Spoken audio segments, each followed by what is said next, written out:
Blue star limited இவங்க வந்து மெயினாக வந்து பார்த்திங்கன்னா water purifiers, cold storage, air coolers அதெல்லாம் மேனுஃபேக்சர் பண்ணுறவங்க. ரெஃப்ரிஜரேஷன் ப்ராஜெக்ட்ஸ் வச்சுருக்காங்க.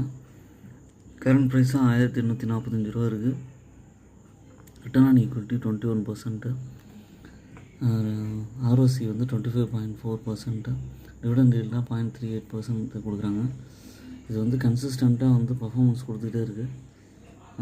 ஒரு அக்டோபர் 2023 வாங்கியிருந்தீங்கன்னா இது கிட்டத்தட்ட இப்போ வந்து டபுள் த ப்ரைஸ் போயிருக்கு. எப்போல்லாம் ஒரு கரெக்ஷன் வருதோ வாங்கி அக்யூமுலேட் பண்ணலாம். நல்ல branded company, dead free company, healthy dividend pay out 40.3% இருக்குது. கண்டிப்பாக உங்கள் போர்ட்ஃபோலியோவில் இருக்க வேண்டிய ஸ்டாக்கு. கரெக்ஷன்லாம் வரும்போது வாங்கி அக்யூமுலேட் பண்ணி வச்சுங்க லாங் டேர்முக்கு. Please subscribe my channel investment ideas. அதே மாதிரி லைக் பட்டனை ப்ரெஸ் பண்ணுங்கள். It will go for many